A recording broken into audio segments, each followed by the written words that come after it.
Let's head to a team that I would say is the most exciting to get prepared to watch for, and that is UNC. Bill Belichick's first year in the college landscape. Tell me what you think. Man, who isn't excited to watch this team, you know? After this whole offseason with the Jordan Hudson stuff and the interviews, and he's just awkward in them and all that.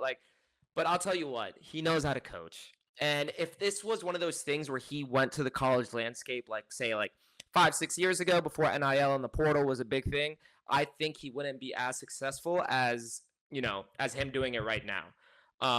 Because it's one of those things where they did hire Mike Lombardi as the GM, so he's going to handle all the recruiting and all that NIL stuff. And it seems like Bill can just focus on coaching, which he's really good at. And if you remember in the NFL, he was one of those coaches that was like, my way or the highway. I don't think that's, works in the NFL as well as it did back in the day. One of those old school, hard-nosed coaches. But in college, even though the NIL and the transfer and, the entitlement of some of these players nowadays is out the roof, I do think that that's more effective on the college level. They had the ninth best transfer class in the country.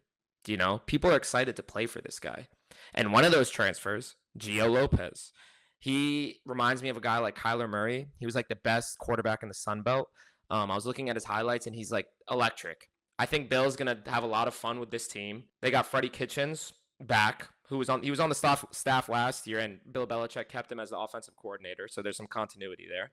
And he also brought his son over from Washington. His son's going to be a defensive coordinator.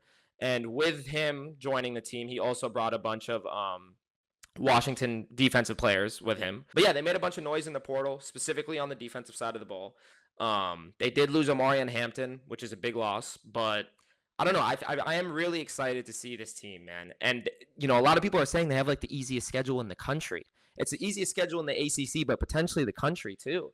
I mean, they do have more away games than, pretty much every team in the ACC, I think. But as far as the competition goes, the only tough matchup, like the only guaranteed loss that I see for them is Clemson.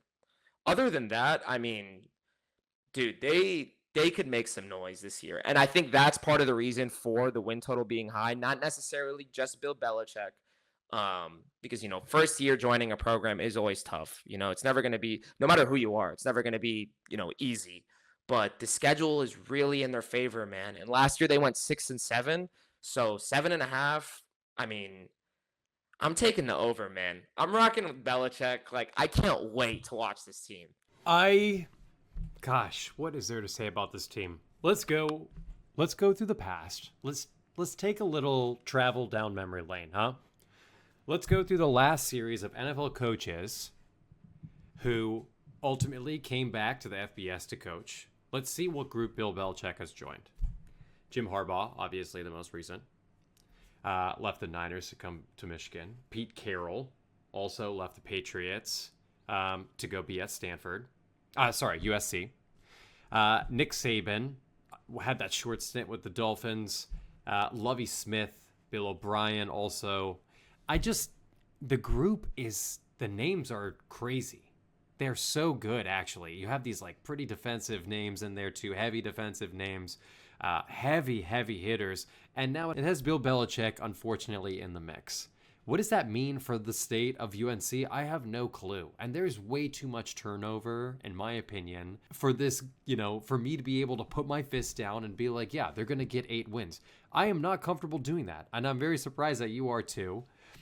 I'm also very sussed out by the fact that their win projection is at 7.5 to begin with. That is a very low number considering they might have the easiest schedule in the ACC. And I am taking a second look at it. Richmond, Charlotte, UCF, Syracuse, UVA, Stanford. It really is an easy schedule. The nature of ACC, let's take it with a grain of salt. Because is UNC good enough to get guaranteed wins? You think first year Bill Belichick's going to have a guaranteed wins against Charlotte, and you think he's going to have guaranteed wins against UVA and guaranteed wins against Stanford? No. Stanford puts up a fight every year. They had 4 wins last year. They battled in every single one of them. And UNC is they're prone to make mistakes. Offensive shootouts with no defense. You think that's going to change? I don't know. I kind of like them on the under here. 7.5 is a little too high for me. Sorry, Bill. La di da. That one hurts. That one hurts. I just But can't. I continue. can't get behind him. I can't get behind him. Not yet. I need production.